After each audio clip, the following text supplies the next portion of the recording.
नमस्कार किसान भाइयों। गेहूं की फसल में जो पहली यूरिया का प्रयोग करते हैं या पोटास तत्व का प्रयोग करते हैं या आपने बिजाई में फास्फोरस का प्रयोग नहीं किया था, तो किन परिस्थितियों में, किन ज़मीनों में जो पहली यूरिया या दूसरी फास्फोरस पोटास तत्व सिंचाई से पहले प्रयोग करनी चाहिए या सिंचाई के बाद प्रयोग करनी चाहिए। यूरिया नाइट्रोजन तत्व गेहूँ की फसल में पौधों की वनस्पतिक वृद्धि के लिए फसल की क्रांतिक अवस्था में ही पहली यूरिया प्रयोग करनी चाहिए। नाइट्रोजन तत्व पौधों के अच्छे फुटाव के लिए, पैदावार को बढ़ाने में बहुत मददगार होता है।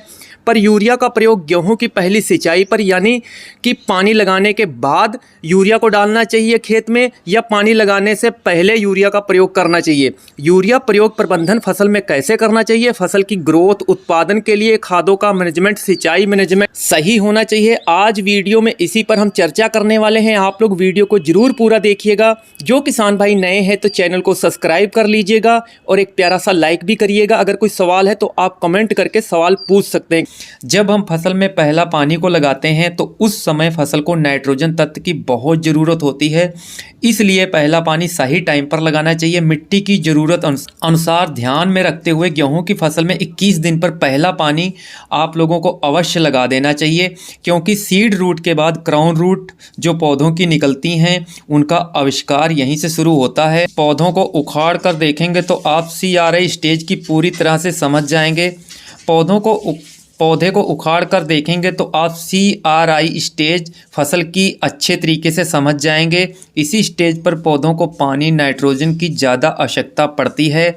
आपकी ज़मीन हल्की है, रेतली ज़मीन है, तो उस अवस्था में आप सिंचाई से 3 से 4 दिन पहले सूखे में यूरिया का प्रयोग कर सकते। अगर आपने गेहूं की बिजाई के समय किसी कारणवश फास्फोरस यानी DAP, पोटास का प्रयोग नहीं किया था, वह किसान जो है सिंचाई यानी पहली सिंचाई करने से पहले 3 से 4 दिन पहले आप लोग खेत में अच्छे से DAP या सिंगल सुपर फास्फेट या पोटास यूरिया में मिक्स करके डाल सकते हैं। उसके बाद पहला पानी लगा सकते हैं। ध्यान रखना है, ज़्यादा भर के पानी खेत में नहीं लगना चाहिए गेहूं की फसल में, लेकिन ध्यान रखना है आपकी यूरिया शाम के समय ही खेत में यूरिया का प्रयोग करना है, जिससे थोड़ी देर बाद यानी रात में जब ओस गिरने लगती है, जिससे मिट्टी के कणों के साथ यूरिया मिक्स होने से पौधों को मिलना स्टार्ट हो जाती है। अब इसके 2 फायदे भी होते हैं, जैसे लीचिंग की समस्या नहीं आती है जिन ज़मीनों में, और क्योंकि यूरिया के दाने रात की ओस में गलकर मिट्टी में चिपक कर जिससे पौधों को ग्रहण कर लेते हैं। दूसरा फायदा, जो खरपतवार सिंचाई करने के बाद उग कर बड़े हो जाते हैं, जैसे गुल्ली डंडा, चौड़ी पत्ती खरपतवार, या एक बड़ा हिस्सा नाइट्रोजन का ये खरपतवार खुद ग्रहण कर ले, जिससे फसल को पूरी नाइट्रोजन की खुराक नहीं मिल पाती है और फसल पीली कमज़ोर पड़ जाती है। इसलिए जो खरपतवार फसल में हो जाते हैं, इनको कंट्रोल ख़त्म सीमित समय पे ही करना चाहिए किसान भाइयों। 3 से 4 पत्ती के खरपतवार होने पर फसल जो है आपकी 30 से 35 दिन की अवस्था की हो जाए, तो इन खरपतवारों को ख़त्म करने के लिए कोई अच्छा सा आप लोगों को पेस्टिसाइड स्प्रे करना होता है। जिन ज़मीनों में गेहूं की सिंचाई का पानी जो है ज़्यादा दिन तक खड़ा रहता है, यानी ज़मीन को जल्दी पानी को सोख नहीं पाती है, उन ज़मीनों में इन छोटे पोषक तत्वों की कमी हो जाती है किसान भाइयों, जिससे गेहूं की फसल जो है पीली हो जाएगी, बढ़वार रुक जाएगी, ग्रोथ नहीं हो पाएगी।